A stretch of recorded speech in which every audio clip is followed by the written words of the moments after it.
And welcome to another edition of Don't Waste Your Time. This video may not be for you. My name is Purcell. What's going on, peeps? I hope you are doing well. Hope you are feeling healthy. I am literally in the dark. And why I'm in the dark?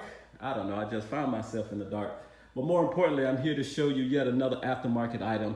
This time I'm talking about puddle lights. So you might ask, what's the big deal about puddle lights? Well, puddle lights is actually not really a new concept. Puddle lights have been going on, I think for the last 20 or 30 years. Puddle lights have been actually used back in the older times when you actually open the door for your spouse or for a significant other. They can see that there's water on the sidewalk, or you might have parked in a muddy spot, and they can actually take a quick look down so they won't step into a puddle. That's why they're called puddle lights. If that's not the correct explanation, that's my story and I'm sticking with it. But in 2012 and through 2015, puddle lights was kind of hard to find for Teslas. Nowadays, you can clip on a puddle light, clip off a puddle light, clip on a new puddle light, and you're done within 5 minutes.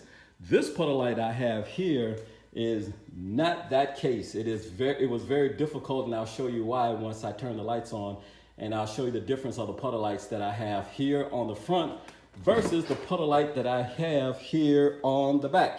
So I have two different types of Tesla logos. I have the old school Roadster logo, and I have the Tesla T logo. These two lights are different. The one in the back is the clip-on puddle light. The other one in the front it's actually a light, but it's not a clip-on light. And like I said, I will show you that in just a few seconds right here on Don't Waste Your Time. This video may not be for you. Okay, so here I am now with the garage door open. I'd like to show you the two different type of puddle lights that I have. Back in 2012, when Tesla first came out, puddle lights, again, wasn't really a big afterthought. They had the lights in there, the normal lights, but they did not have the logo on them. So some people were kind of scrambling around trying to find the best route of putting puddle lights in your car if you so desired. Well, this is one of the original old school puddle lights that I bought from an aftermarket company. This company is called RS Ghost Shadow Door Lights, Custom Door Lights Valet Light Kit. You can find them on the internet. This is generation 3, as you can see right there. These are round. You see how the lights are?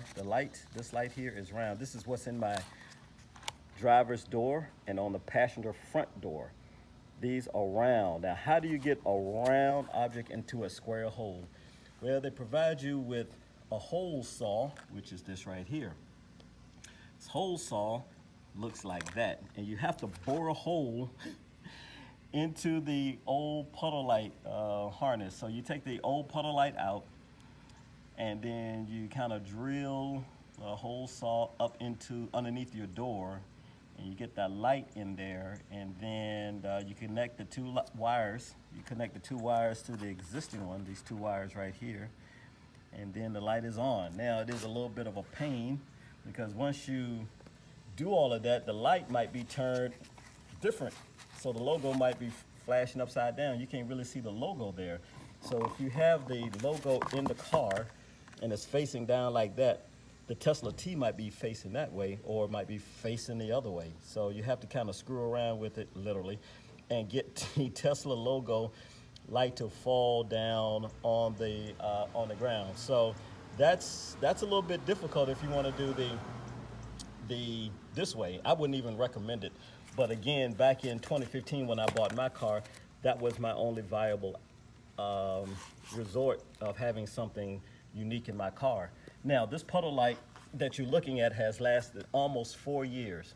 It gets dim, and then when I noticed that it was getting a little bit dim, then I ordered just 2 more from the same company, and now they will last again for another 4 or 5 years. And the reason why I say that it gotten dim a little bit, because I was doing a lot of work in my car, aftermarket stuff with my speakers, so my driver's side door was open quite a bit versus my passenger side door. So that was the kind of, I guess, bad vibe, bad beat with having this type of light versus having this type of light. This type of light is the standard light right here. Everybody knows this light. This light right here, you can actually clip on, clip it off. You take the old one on, you put the new one on, and bam, you have it done within 2 or 3 minutes. You can kind of see the logo highlighted right there. Very easy to use. I got this, as you can see, from a company called RPM Tesla. The shadow or the ghost puddle lights. Some people call them shadow lights. But again, that's something that I've done from time to time. I have not changed out these puddle lights at all. This one I have changed out once on my driver's side. That's why I have one left. So again, I'm going to show you how to do this right here. Just crawl down underneath your car and you will see the puddle light. If I can get it just right, you can see the puddle light. I lost it right here. There we go. That's your puddle light right there. You take a very small flat tip screwdriver, you get underneath there. I'm sorry, this might not be in the best of focus, but this is the best I can do. You kind of poke that out, the wires will come down. There's a little harness there. You can pinch the harness out, put the new one in, take the old one out, put the new one in, and there you have it. That's that simple.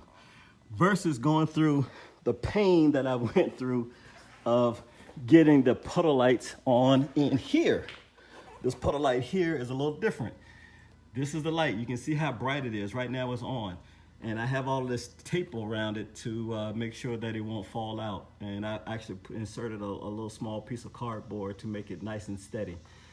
That was a pain to do this action. It took me maybe about 15 or 20 minutes, but I finally got it in there. I didn't dig too deep, but that's the puddle light that I have on the front side. Now, I would not recommend doing this. It is very difficult. And if you don't have any patience, you might mess up. I have a little bit of patience, and I didn't want to screw it up. So this actually was the first light that I installed. I did the door on the passenger side. It was much quicker, much more easier, but you know, doing something first always is a little bit more of a chore. So that is my aftermarket items. Puddle lights, ghost puddle lights for the front and back door.